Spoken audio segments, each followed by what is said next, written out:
You are listening and watching to a very special podcast. We got more on Lizzy days, so enjoy. Lizzy woke up being wheeled into the surgery room. But she didn't know she was, but all she remembered was wheels against the floor pavement, her on a stretcher. And then the next thing she knew, bright lights shine against her eyes and face. She covered her eyes, but she couldn't. She felt like she was stuck to the table, like she was frozen. She felt anesthesia take over her. She couldn't feel any pain, but she thought she felt something jabbing away at her. She looked down, and she saw the guy was doing the surgery.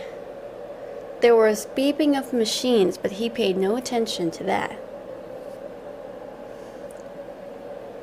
Lizzy looked at him.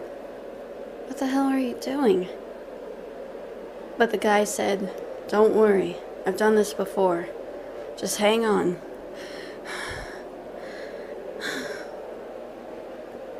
"I don't know what you're trying to accomplish here, but you're ruining my life. I don't know who you are, but you just ruined my entire life, my entire day at the beach. I swear, I am going to find out who you really are, and you are going to pay big time. I'm aware of that. But I'm not going to stop to help someone that had helped me." He said, "What? Ah, here we are." He pulled out a bug-looking creature. That was the parasite. Lizzy couldn't believe it. She felt so woozy. She stared at it. For a moment, she thought it looked like some vicious, resembling maggot, if maggots even looked that vicious. Oh, ew. That's what was inside me? That looked like a maggot. I know, Hey, are you alright? The surgeon asked, but it was too late. Lizzy passed out. When she awoke, she looked around and saw she was in the same room, but there was a bit of dim light in there. She slowly got off from the cot she was at, but saw there was a tube in her, but she managed to yank it off. She cried out in pain, but she didn't care.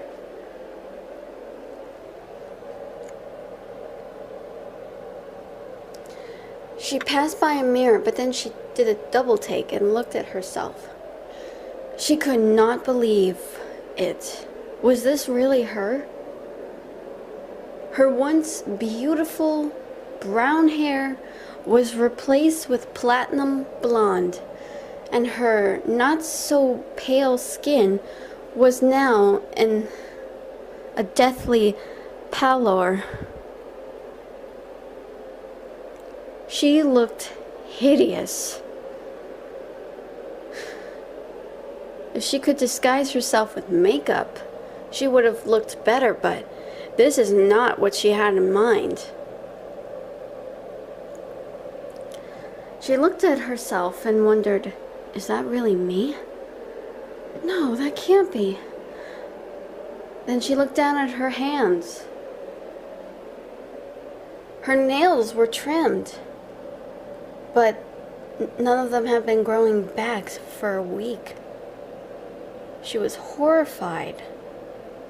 Then she looked down at her toes and saw there was new feet, new flesh. Whoa. What, did my flesh grow back or something? It's crazy.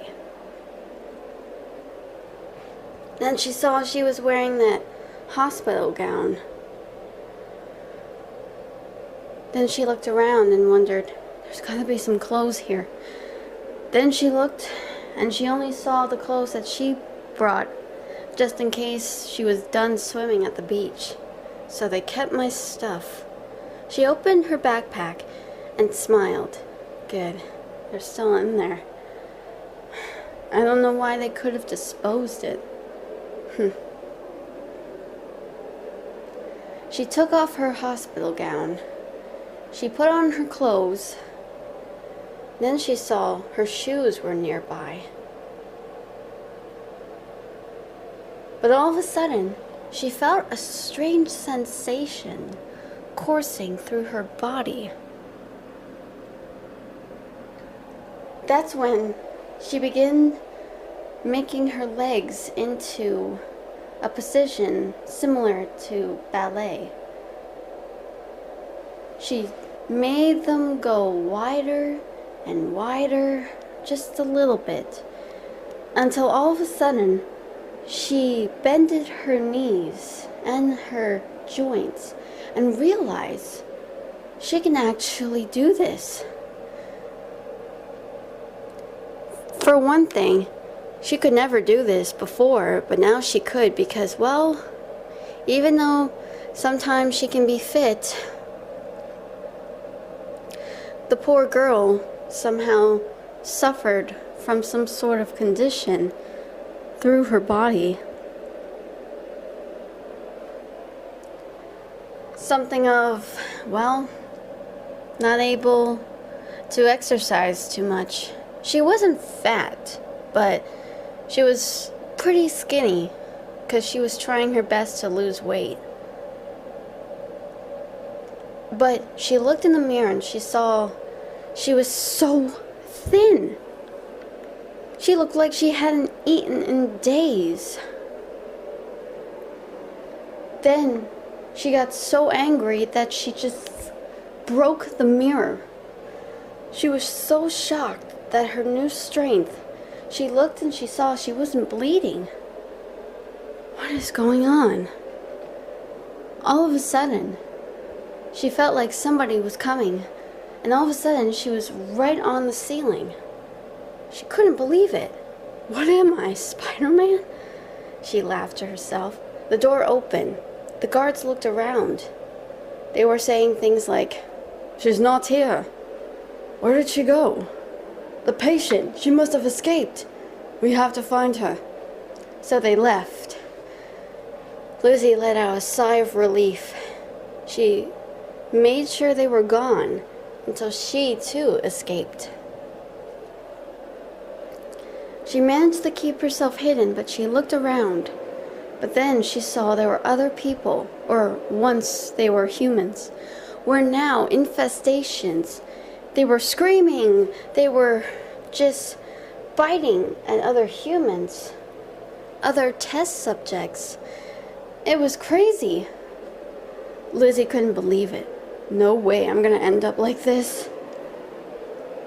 She was running fast, faster than any animal.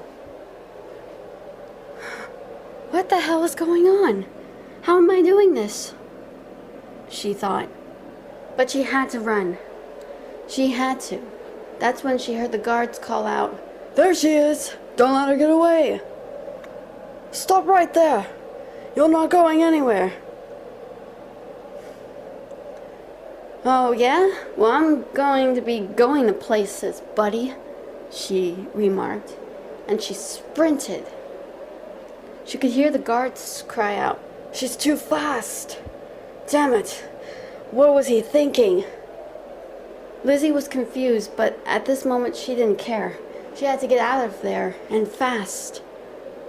She managed to lose sight of them until she came across a room and was horrified.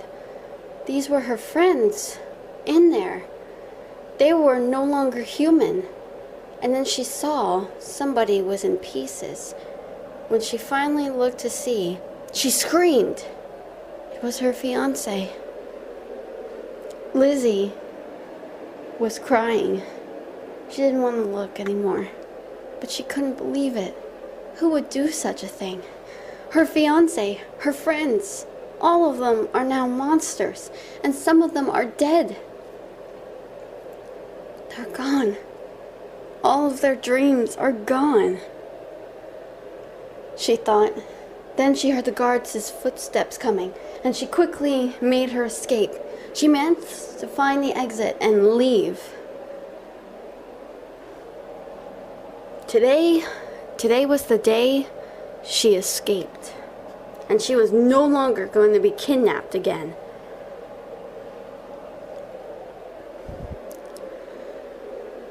It had been a while, but it was a long story short. Lizzy realized there was a lot of infestations. Then she noticed that there was a dead carcass of a human, so she decided to take a bite out of it. But once biting into the fresh skin, she began to feel nauseating, and then she threw up. She coughed and she retched. She looked and wondered, what? Ugh, that tasted nasty. What the hell? It doesn't even taste that good, she said to herself. Then she could have sworn she sensed an infestation, type 2 as it was called, roaming around on its quick hands and knees, or rather legs. That's when Lizzy pounced on it, and all of a sudden, the next thing she knew, she was devouring it. It was disgusting, but for some reason, she found this to be more tasty than human flesh. Once she realized this, Lizzy knew her life was about to change for the better. She managed to do this as a secret, so nobody else would know. But there was one person she met that knew and helped her out. His name was Besnick Nigel. He was investigating on the incident at the beach and learned that Lizzy was one of the survivors, explaining about what happened. So together, Lizzy and Besnick were going to find the people that had done this, and maybe put a stop to all of this madness. Thank you so much for listening and watching. Don't worry, I got more on Lizzy, and I hope you guys enjoyed it. Thank you so much. See you next time.